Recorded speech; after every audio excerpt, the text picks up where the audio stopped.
How are you doing? I'm doing great. I'm excited to do this today. This is going to be so fun.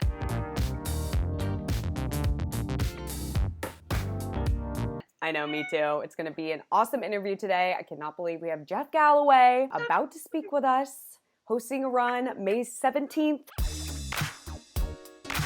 I'm signed up. I'll be there. Oh, I'm signed up too. Anyways, I think he's about to come on, so let's welcome in Jeff Galloway. There we go.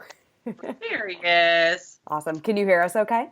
I can hear you absolutely fine. I'm so excited. Well, I am fired up about this too. It's great. All right. So today we are with a very well-known guest, a lifelong runner, an All-American collegiate athlete, member of the 1972 Olympic team, and the creator of the Run, Walk, Run method. I think you know his name already, Jeff Galloway. Thanks for being here, Jeff. Hey, great to be here. We also have Coach Amy along with myself, and we're going to be asking Jeff a few questions today. We'll start with some basics. So where did you grow up and where do you live now? Well, my father was in the Navy until I was 13 years old, and that meant a lot of moving around. I went to 13 schools during my first 7 years and really never got into any form of sports or physical activity. As a matter of fact, I really hated it because when I would jump in with a PE group, they usually had a lot more skills and conditioning than I did. And exercise always hurt. But in the 8th grade, we moved. My dad got out of the active duty service in the Navy. We moved to Atlanta. And the school that I went to required boys to go out for strenuous athletics. And I hated that, but I fell in with a group of kids who were runners because they were funny. And I enjoyed the heck out of going out there every day, even though I was absolutely terrible and it did hurt. But I discovered 3 things fairly quickly. First, that even on the days when I was physically destroyed, I felt better in my head and in my spirit than I had ever felt. And that was just an amazing feeling, and I didn't want that to go away. Secondly, having been the new kid in class 13, now 14 different times, I found it very difficult to meet friends, especially when I was only in a location about 6 months, which was the normal term. Well, as soon as I got in with these runners and we started talking and doing things together, telling jokes, I had friends. They were good friends. They were trustworthy friends, and it totally changed my life. I did not really show much promise in terms of competition. As a matter of fact, I worked hard for 5 years. And it was only during my senior year that I qualified to run in the Georgia State Championship. So I didn't win any college scholarship. I went on to college at Wesleyan University, a highly academic school, and it had no college scholarships there. But ironically, in the class behind me, guy who became my roommate, Amby Burfoot, enrolled, and Amby also didn't have any scholarship offers, but his senior year, Amby won the Boston Marathon. He was really your roommate? How did you guys get paired up? That's so random. Well, first of all, it was a small school, and the cross-country team where we met was just a really close-knit group of guys. And it just really, Amby and I realized right away that we shared some philosophy of running that not many people did. Most of the people in that era were working on the competitive angle and running faster at short distances. And both Amby and I realized that we were not going to excel in the short distances, that we had to move up. He was the first one. I was actually the first one to run a marathon. I ran my first marathon in the Atlanta Marathon in 1963. and then Amby was the first one in our group to win Boston. But my senior year, we were joined by a third fella who you've heard of, Bill Rogers. I mean, the three of us ended up Dream team. at Wesleyan, a school that had 1,200 students and no college scholarships, and we were there at the same time, and it was a wonderful thing. And we've been fast friends ever since. Oh, no way. Oh my gosh, that's so funny. I didn't realize that it was you three Yes. in a small school.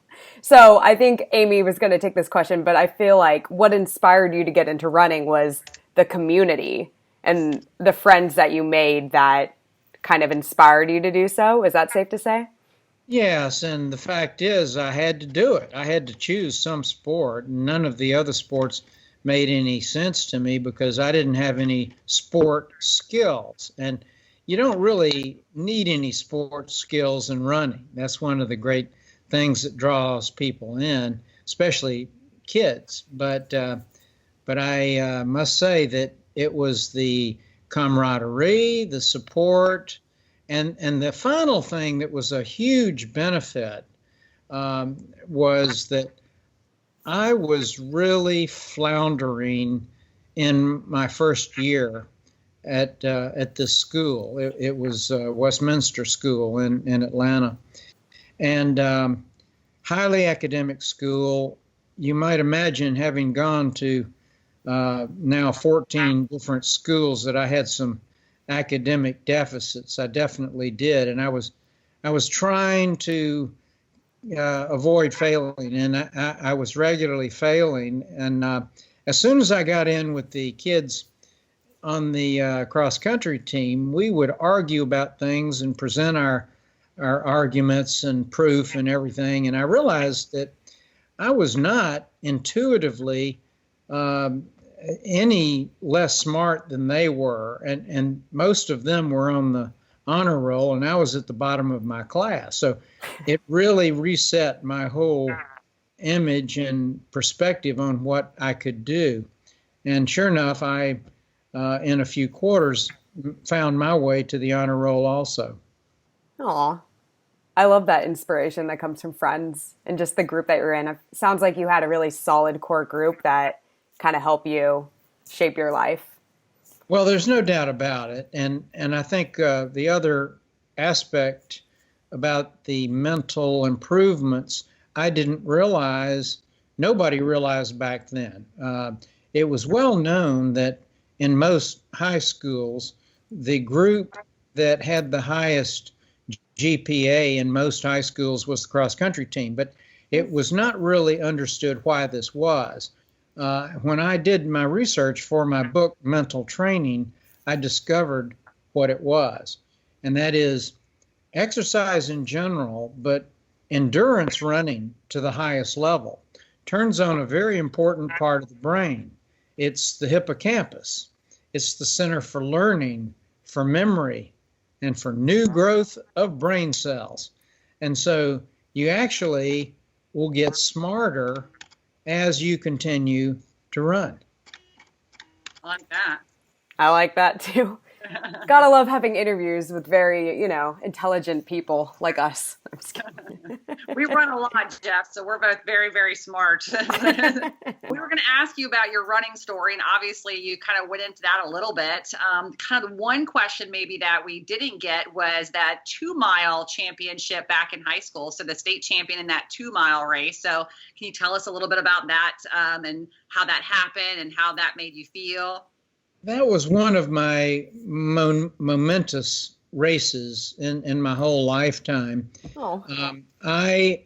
As I mentioned, I had not even qualified to run in the state championship until that year, my senior year. And I qualified in 2 events, the mile and the 2-mile. And I just didn't run that well in the mile. And so I was very frustrated, but I felt sort of beaten up. And the coach told me that if I didn't feel like running the 2-mile, that I didn't have to, but he also mentioned that it sure would be nice to get some points if I could do that, even if I couldn't win it, if I could finish fourth or fifth. So I waited until about half an hour before and decided that I would give it a go.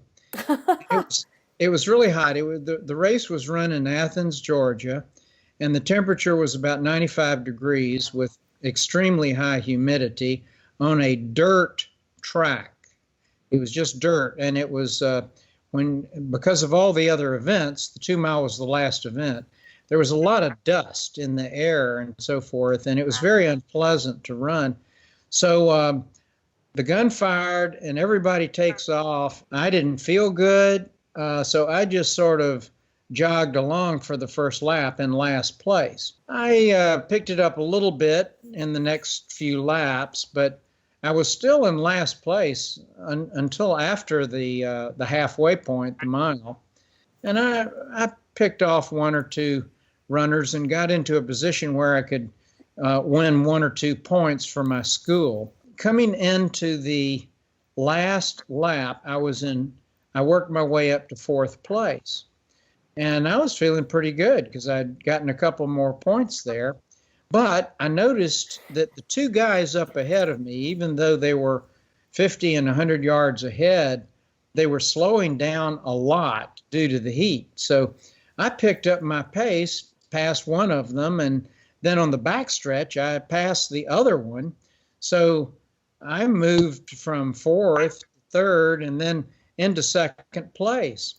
So I look up ahead, and the guy who was in first place was still very far ahead. I mean, I had about 200 yards left in the race, and he must have been 80 yards ahead of me. So it was just seemingly impossible to make that up. But I looked up there, and I couldn't believe it. He was jogging. He was jogging so slowly that it gave my spirit a boost, and I gave it everything I had, and right at the finish line, I passed him and won the race. And I think the one thing that I got out of that I have carried with me throughout my whole 61-year career in running now, is don't give up. Because a lot of things happen in races and in workouts, and you can often turn your attitude around and also find things inside of you that can keep pulling you on. That really resonates with me. One of my best marathons, I just found something in me to pull myself to the finish line and, PR and qualify for Boston. And I didn't think it was possible. But once I did that, my mental attitude and my mindset completely changed moving forward.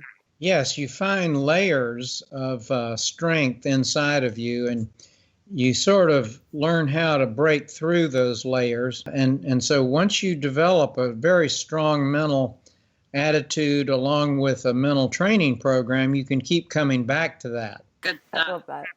So then you did that 2 mile race.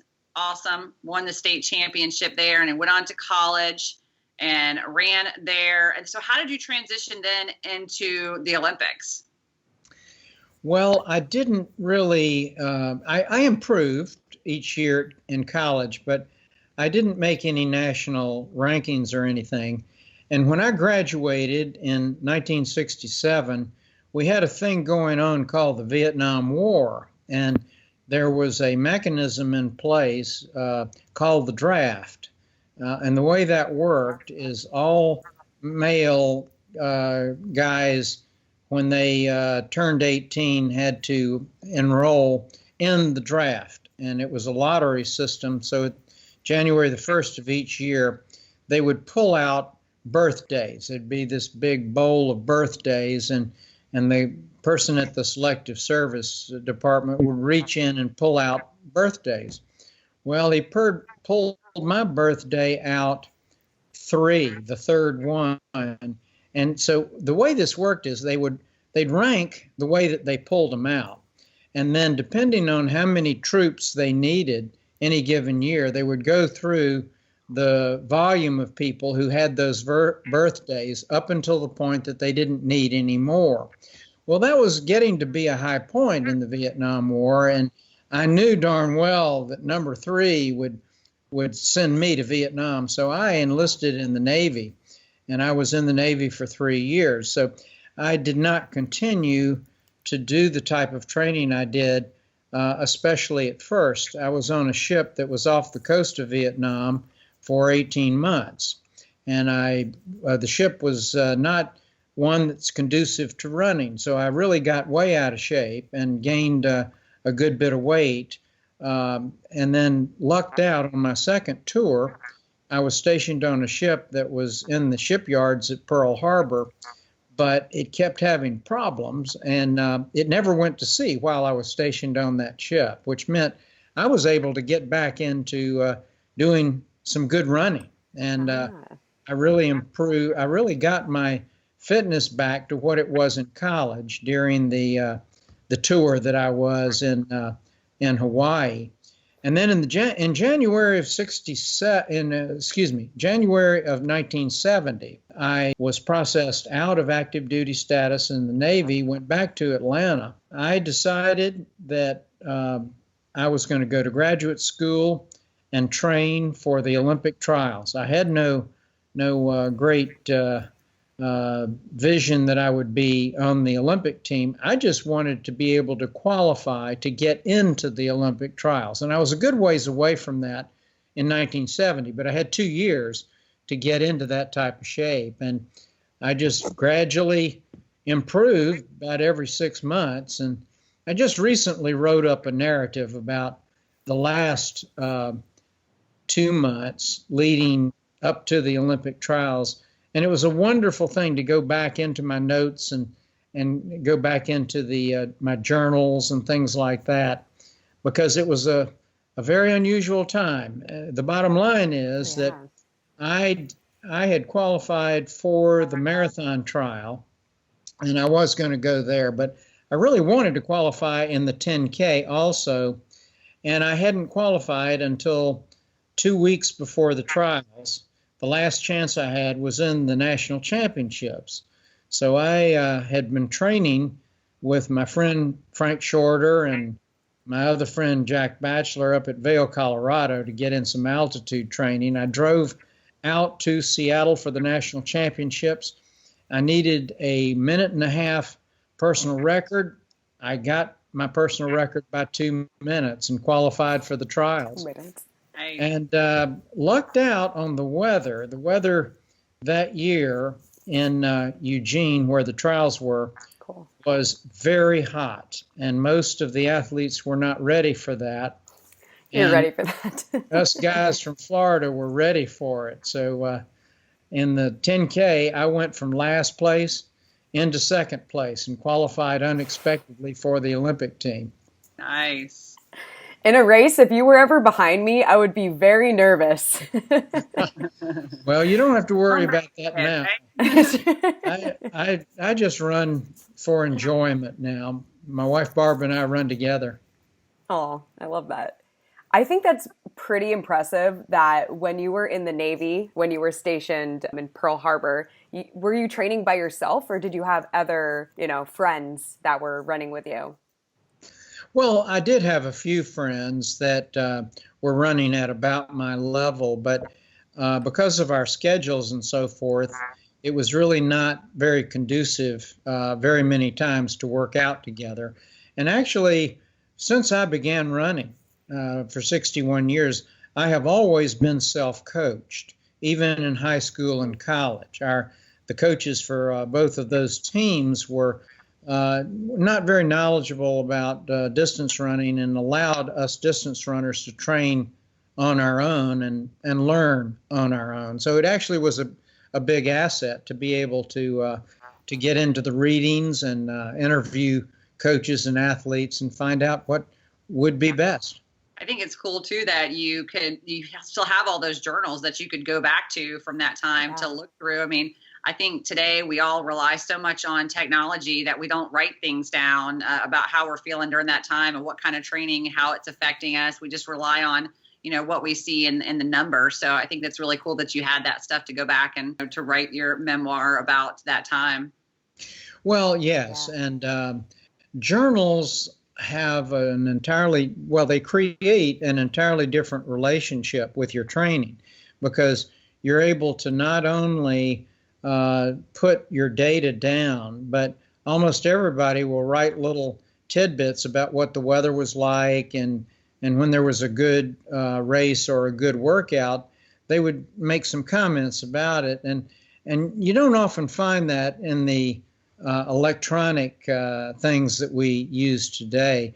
But that is really why I published my Galloway training journal, all the opportunities to write down the notes in these various areas, along with a lot of training advice too, because people will get to a certain point when they are writing down about their recent setbacks in training, and it's nice to have the training advice in the same journal.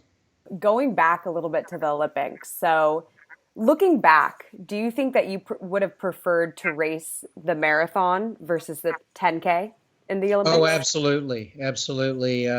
The story there is that my teammate from Florida Track Club, I was on the Florida Track Club at that time, my teammate Frank Shorter won the Olympic trials in the 10K, and I finished second. And coming off the final curve, our third teammate that we had trained with out at Vail, Colorado for 2 months, Jack Batchelor, was in third place. It looks like we were going to have a sweep of all places on the team. But a guy came up really fast on him, and the crowd was really cheering for this guy because he was the son of the mayor of Eugene. So he had the local crowd all behind him. And our friend Jack was really exhausted, and he was weaving on the track. And the runner, John Anderson, passed Jack with about 30 yards to go in the race. But Jack was weaving, and he bumped John as John went by, and an old official disqualified Jack from the race. I mean, I've never seen that before or since in a 10K, and it doesn't make any sense. But unfortunately, the judge had the authority to do that, and so that year, the Olympic schedule was used during the Olympic trials for the schedule. In other words, the 10K was run 1 week before the marathon was run. So there was another chance for Jack to qualify 1 week later. He had not planned on this, so his longest run had only been 17 miles, and he didn't like... stressing me out. Well, he didn't like the marathon because he tended to go out way too fast, which got him into trouble in the 10K. So I volunteered a week later to be his pacer and to keep him from going too fast, and then to be his cheerleader during the last few miles. So I literally had to hold him back several times in the first 10 miles, and we moved from 100th place at the first mile steadily up. And at 21 miles, we moved into a tie for third place. And that was the most bizarre race I've ever run. I was really in the peak of my fitness, and Jack was not. And so I really had to cheer him on and assure him that there wasn't anybody coming up on us from behind, and keep accepting his confessions about how he should have trained harder and all these various things. But the bottom line is we came in that stadium together in a tie for third place, and I ran right with Jack to the finish line, where I dropped back to let him be the official qualifier. And we tried to swap positions, but it just wasn't possible, unfortunately.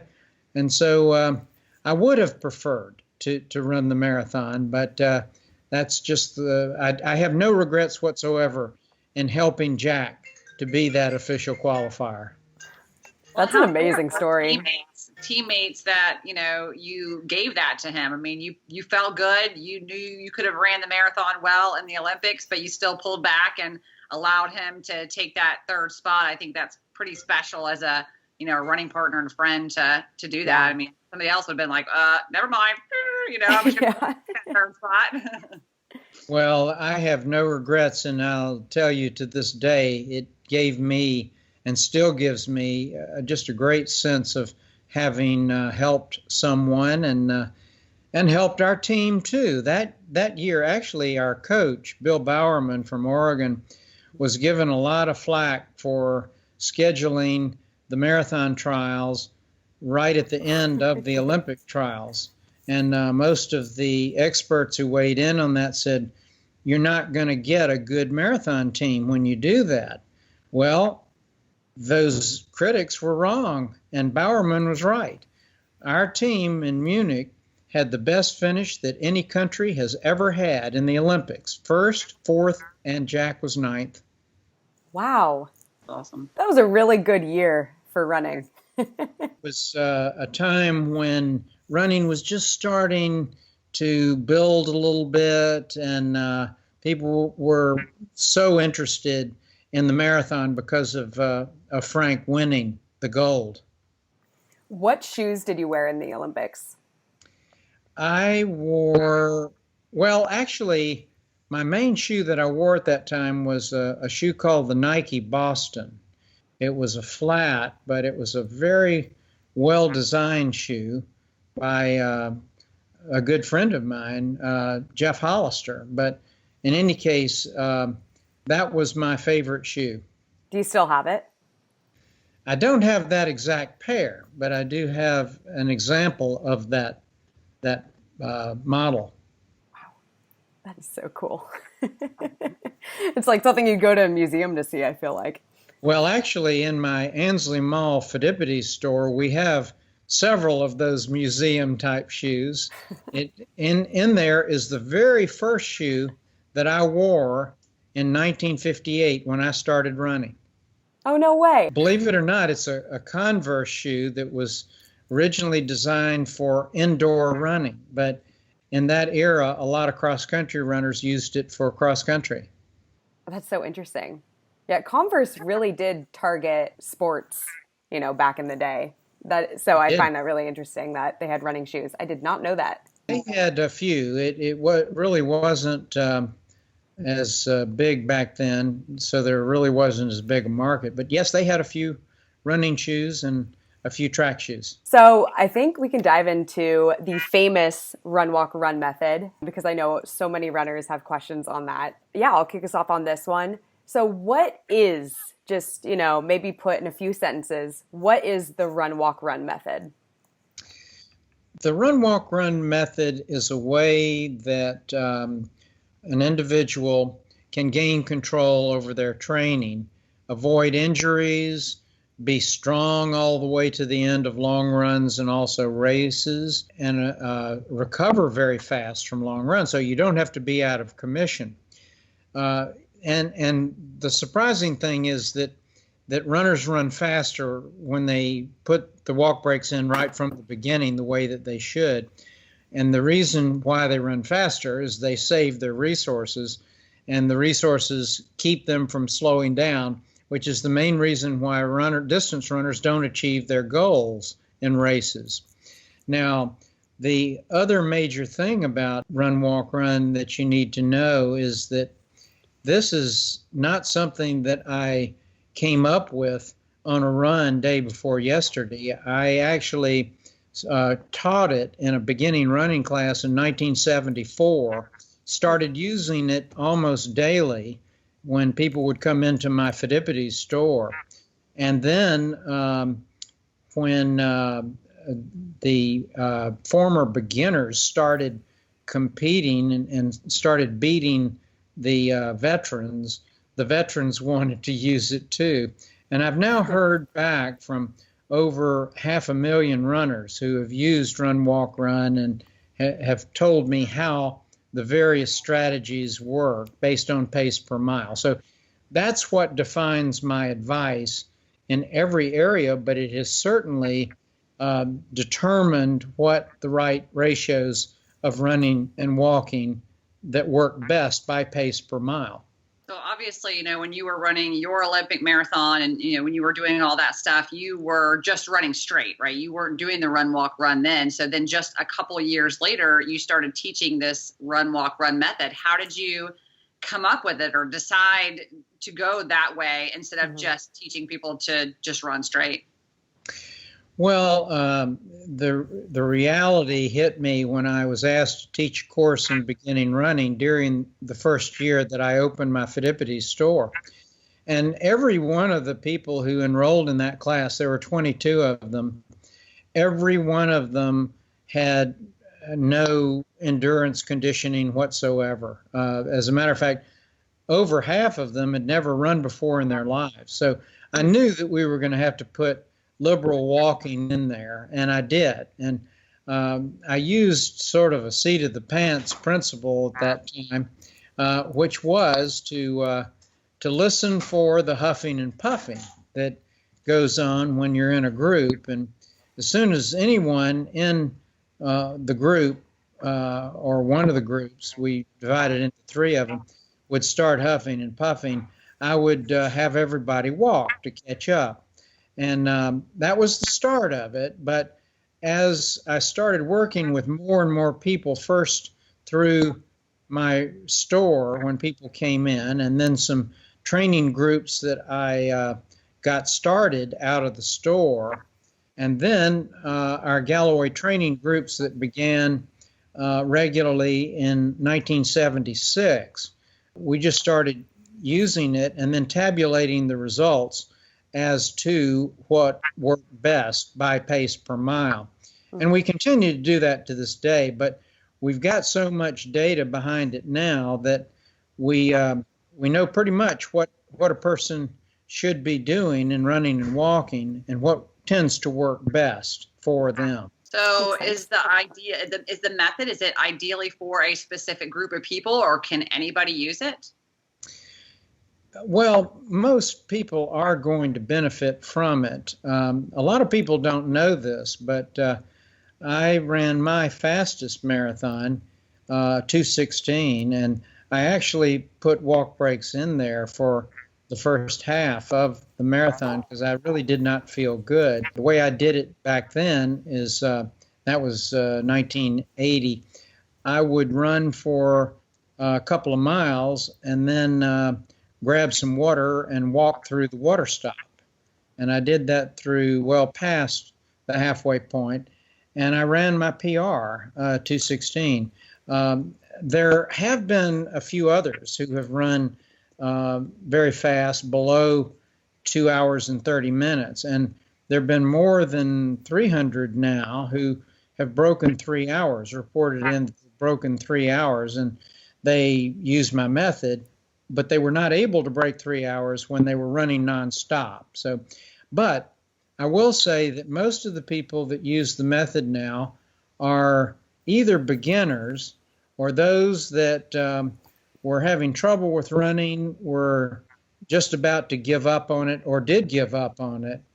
But then somebody told them about the method, or they read one of my books, or they went to jeffgalloway.com and saw that it was possible to run a little bit, walk, and keep erasing the stress buildup and feel good while you're running. So that's really the premise of it. Mm-hmm. And we keep evolving based on the feedback that we get. That's interesting. It sounds like really anyone can benefit from it, regardless of where they're at with their running. Yes, the average improvement time in a marathon when nonstop runners find the right run, walk, run is over 13 minutes faster with run, walk, run. In a half marathon, the average improvement is over 7 minutes. I mean, that's a selling point right there. Right? So that brings up a good question. How does someone find their ideal walk to run ratio? Just look at pace per mile and go to jeffgalloway.com, or you can get my book on the subject, which is simply called Run, Walk, Run. Awesome. And I'll provide links to that below. Maybe as an example, you can give some insight to a runner who wants to break 3:30 in the marathon, so running a sub 8-minute mile or around 8-minute mile, what would you recommend their ratio be? Well, we've got a lot of data on that. Over the years, that's been one of the more popular goals that our Galloway training program people have been shooting for. So the current popular ratios in that 8-minute per mile pace would be to run 4 minutes and walk 30 seconds, or to run 3 minutes and walk 20 seconds. Got it. Okay. And then from training, you'd kind of find kind of your ideal, your magic mile pace. So how fast you should be running versus walking in those segments? Yes, the Magic Mile is a time trial that has a lot of data behind it to be able to predict what your all-out potential would be in a variety of races during a season. So the Magic Mile calculator is found on our website. You can go to jeffgalloway.com, pull up Magic Mile section, and in that section is a computation function. You can plug in your Magic Mile time, and it will tell you what your potential would be at a variety of different distances. That's helpful. And that would also then give you the safe long run pace per mile, and it would also give you the run, walk, run amounts based on what that pace would be. Cool. Yeah, that would be my biggest question, I think, going into the run, walk, run method would be how fast should I be running right now versus walking? What if I'm walking too slow? Those are all questions I think I would ask myself. That's a great question, Michelle. I'm a pacer for Galloway. Jeff, I pace a lot of races for you, and people are asking me a lot, like, how fast do I have to walk? They want to know more about how fast do they have to walk, really, than how fast they have to run. Like, how fast do I have to keep moving during that walk break? Well, the first thing that you know very well, Amy, about pacing is that most of the people who enter a pace group don't really have much of a prayer of being able to achieve that on that day. They're taking this great leap of faith without the training to do it. But even so, the nucleus of our pace groups stays together for an incredibly long time because each walk break keeps erasing the fatigue buildup. But to answer your question, what pace do you need to run? What pace do you need to walk? I can't tell you that. And the reason is that we discovered early on and successively in other studies that we've done that almost everybody walks at a different pace. And you take an individual during a race or a long training run, and every individual will be walking at a different pace at various intervals during long runs and races. So there's no way you can predict exactly what pace you're going to have to run, what pace you're going to have to walk. But it really is more simple than that, as you know. Once you set up this strategy of running so much and then walking, if you're a good pacer, you're going to figure out the rhythm needed in order to keep your group on that pace. And they're just following you, and we have a very high success rate of people that are able to stay with us all the way through. I actually paced the Disney Marathon this past year, and I had some friends that wanted me to do the 5:30 group, so I did, and we did a 30:30 for 5.5 hours. Just got my Disney shirt on here. And we literally started with 100 people, and we finished with 100 people. It was amazing. It was the best year. So much fun. We came through like a mile left to go in the marathon, and well, no, I didn't know that yet. We came through the finish line, and one of the Disney people came up to me, and they were like, "Oh my gosh, about when you guys were about a mile out, we got a radio call from the Disney person saying, you better get people there because you got a pace group with 100 people coming through. You better get more people with medals ready because they're about to storm the finish line." And we did. We had so much fun, and they stayed up. And I'm a pretty fast walker, so people were saying like, "Oh my gosh, you're walking so fast." But I was like, well, if we walk a little faster, then we don't have to run quite so fast. I was like, trying to balance that out a little bit. Like, so we got to move a little faster here, and then we don't have to run quite so fast. But let me tell you, it was so much fun, and you get so many sweaty hugs at the end of pacing the Disney Marathon. It's very rewarding, a lot of fun. I love No that. social distancing in that race for sure. Not at Disney. It's a tight Impossible. spot at Disney for sure. Congratulations, because that's one of our higher amounts. But what's most significant is that you started with 100 and you finished with 100. I mean, that's total success. Congratulations. We did. Me and my pacing partner, Jeff always puts us in groups of 2, which we really appreciate. Yes. So, if there was times when we had people falling back, then one of us would be carrying the sign at the front and the other one would go around the back and kind of, encourage people and kind of get us back together. And like Jeff said, there's a lot of tight spots. So we're trying to keep people in groups and not annoy the other people who were not having as good of a marathon because they were not run walking with us. And be like, hey, come join our group. You'll have more fun. And they're just like, they get mad because they see you walking and passing them, and they don't like it very much. Well, you're giving a clinic out there on the course. That's true. I love that. I think too, with pacing, a run, walk, run group, how you guys are talking about everyone walks at a different pace. As long as you can see the pacer, if you're going to walk slower, I feel like they're within distance, or even if you walk faster, they're right behind you. So I feel like it'd almost be easier to follow than a running pacer, like that's just running the whole race. Because if you're tired and you fall back, I don't know about you guys, but I get very discouraged if I see a pace group pass me, and it actually really affects me during a race. And they start pulling away, and you just kind of feel them inching away from you, like, Very true. Yeah, gosh, this is really interesting. So, all right, Jeff, let's go into your favorites. We all want to know, what is your favorite racing distance? I think I can guess. It's the marathon. No way. No, I'm just kidding.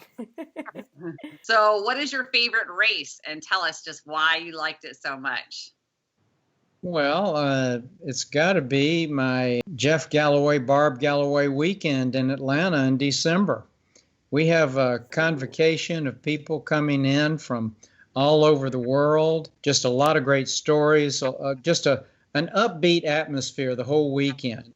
And that's a half, right? You have it's like a challenge. You have a 5K and a half, or is it just a half? I forget. It's a 5K on Saturday, which is the 12th of December, and then on Sunday, the 13th, is a half marathon sponsored by Northside Hospital. I haven't done that one yet. I actually was supposed to do it a few years ago, and I ended up having plantar fasciitis and had to sit out. But I need to get back up there and do it because I didn't get a chance. Yes, you need to use run, walk, run so you don't get plantar fascia. I know, right? You've been doing that race for a while now. How many years have you been doing that one? This will be our 7th. 7th year, yeah. I feel like we need a charge reunion at this race. Reunion. We're like, just get everyone together for the first time. We would love that. We'd love it. She's going to come run that with you this year. She's talking about, to let her know that I told you this, because she said she was going to run, walk, run it, and see how fast she could run the half using your run, walk, run. So she was pretty excited about it. And she's living in Atlanta, so I think she'll be there for sure. It's a good way to give it a try, because we have these marvelous pace groups, like folks like Amy, who are seasoned pacers and really know how to bring people along using run, walk, run. So it's you can just fall into one of the groups, and you don't have to think, you don't have to time, because the pacer is so good. That is really nice. I know. I'm going to come pace that one for you, Jeff. So I'm going to put that Good. on email you. All right, email Jeff, get on pace list. To-do list. Want you. The other couple of things are that I'm at the finish line until the last person finishes, and we have free photos. In other words, you don't have to pay anything for our race photos. And we have a photographer there at the finish. And then we also have a unique course, type of course for Atlanta, and that is the the starting elevation is a lot higher than the finish elevation. So even though there are Atlanta is really hilly. There are hills on the course, but they're more downhills than up, and there are a lot of PRs on our course. I like that. I like that too. What are your favorite running shoes? Well, I have been using for many years the Asics shoes. Asics was one of my early choices when they were called Onitsuka Tiger shoes, but my son Weston has been a shoe design person for Asics, and he has very quickly found shoes that really work well for me. So loyal to him, I've been running and still running Asics. So what about your favorite running mantra? I can do it. I can do it. I can do it. It really relates to a whole series of challenges that you might have, but it empowers me. So I got to do this real fast, a little off script here, but you told us the other day a little bit about a dirty little trick that you used. Do you mind sharing that little dirty trick with us again? Oh, yeah, there are a lot of them that you'll find in my book, Mental Training, a lot of dirty tricks. But the whole concept here is that if you're having motivation issues, particularly in the last half of a workout or a race, the motivation issues are often due to the fact that you're letting your monkey brain be in control. And that's your ancient subconscious brain, but we often let it be in control over our running. So the way that you can get out of that is to have cognitive strategies. And one of my most popular cognitive strategies is dirty tricks. These are very specific quick fixes that are done to get you to move into the human brain by having a visualization here. So let me tell you what one of them is. One of my favorite dirty tricks is the giant invisible rubber band.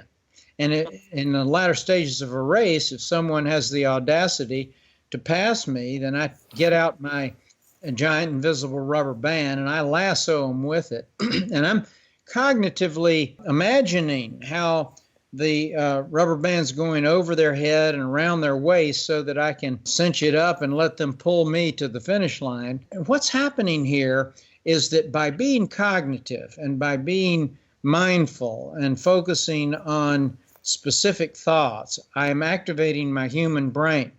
And the human brain, when it's activated, will override the monkey brain. So the hormones that had been produced because the monkey brain was you defaulted earlier in the race or at some point to let the monkey brain be in control.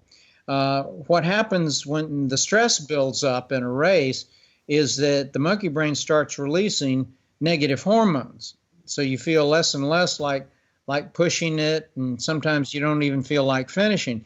But by activating your human brain with something like a giant invisible rubber band, while you are visualizing that, the hormones go away because the human brain overrides the monkey brain and does away with those hormones.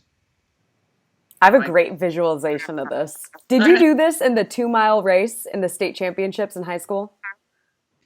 No, I did not come up with some of these things until I was actually training for the Olympics. But I will tell you that that in that race, what really pulled me through was the cognitive thoughts about how far I had to go, the calculations thereof. All of that is human brain stuff. And so I was, during that last lap, when I made my move, I was getting rid of the negative hormones that had been building up before. And that's the power of these mental training methods. Really what you're saying is like when you're tired, your body is tired, but it's really more a mental thing than physical to actually get to the finish. And if you could just change that mental, how you're thinking, that you can override the way that your body is feeling? Oh, yes. I mean, in any long distance race, you're going to reach a point of fatigue. And but the point is that you have a whole lot of resources there that can still pull you through if you've done the training and your pace has been realistic and the weather's been okay. And so in most cases, people give up on their goal before they need to. And this is what the mental techniques in my mental training book help people to do. Going to a couple more favorites before we get to a couple closing questions. What is your favorite pre-race meal? Well, I have used for many years the original formula of Power Bar. These days, that original formula is hard to find. So I don't necessarily eat anything before a lot of races. A drink during the race itself to keep the blood sugar level up. I drink defizz Coca-Cola throughout all of my marathons because I've found it to be the best blood sugar booster that has worked for me. I used that when I was at the world class level. You carry that with you? Because most marathons, I know I had a friend told me that they gave away Coca-Cola at the Berlin Marathon, and I was like, really? What? But I've never seen that at another marathon, so you must carry that. It's given out at a lot of foreign marathons, and one of the main reasons is that elite athletes first found that it really worked better than just about anything. But I do carry it with me. So my you son Weston, said like pop it early and get rid of the fizzy part? No, I shake it up the night before. You just don't open it, right? Because then it'll be like all over the place. Well, it's a technique. What you do is you shake it up and you let it sit. And then about a minute or so later, you release it and shake it up again. And it takes about 10 minutes to defizz a 20-ounce bottle of Coca-Cola. Wow. So what if you ran with it and it wasn't defizzed? I mean, would that just like put a bunch of bubbles in your gut and make you not feel good? No, it'll just, as you indicated earlier, it'll just spray on you when you release it. Gotcha. Almost worse. That's funny. I do see like Coke and Pepsi at a lot of trail races, but I never see them in a road race in the United States. But you're right. You get energy right away. Yeah, I don't have to take anything at any of the water stops because I'm drinking enough of my Coca-Cola, and so I'm getting water, sugar, and caffeine. All in What's one. better than that? Not a Diet Coke, though. A real Coke. You need the calories. That's correct. You need the sugar. If you're only drinking Coca-Cola on the course, you obviously go in well hydrated, especially in the heat or any kind of situations like that, so you're not coming out of it dehydrated or... Well, I try, but the bottom line is you will get dehydrated in a long race, especially when it's warm, because it's not about how much you're losing. It's about how much the gut can absorb. And the gut cannot absorb very much because there's not much blood flow there. So everybody's going to be dehydrated. You just don't want to start your race dehydrated. So it is important to at least hydrate as well as you can the day before. Well, when I first started coaching folks back in 1970, I took on the obligation to give the very best advice to the people that I coach. And so that put me on a track of looking into the research and also finding experts in the field that could help me out when I couldn't find the answers to certain things. And I continue to do that to this day. Mm-hmm. I like that too. We all try to give our runners too in charge the best advice we can. So, oh my gosh, we're already on the closing questions. This hour has just flown by. So obviously we're gonna have a lot of people that are new runners and seasoned runners. So what advice would you give them to someone interested in starting the run walk, whether they're a beginner or if they're, looking for another way to you say to run till they're 100? Well, there's some simple guidelines that are free and available at jeffgalloway.com. And it'll go through the method simply and give you the guidelines there. If you're looking for a textbook, the Run, Walk, Run book will really help. And then our wonderful retreats go into depth on these things. And of course, right at the present moment, we are not doing that, but that will pass, and we will be back with those retreats full of information, individualized information. Now, we also have some coaching programs. I actually coach people individually by email, and then our training director, Chris Twiggs, has a customized plan that does that too. But the way that we start people off is to run just a few seconds and follow it with a 30-second walk break. So you only run 5 seconds, 7 seconds, or 10 if you've not been running before. But follow it up with a 30-second walk break. And you keep doing that so that you don't get any stress buildup and the body will adapt. Well, that's kind of cool. It's not like when you're first getting into running, it's important not to go all out right away. I think a lot of people are intimidated because they think they have to run for so long. They see all these people running multiple miles. It's like, no, just start slow, gradually increase your body up to what it can handle. And yeah, I think that's a really good thing for people to hear. Well, yes, and the fact is that there's a lot of bad advice out there. That's another reason why I take on as a mission the information that works for people.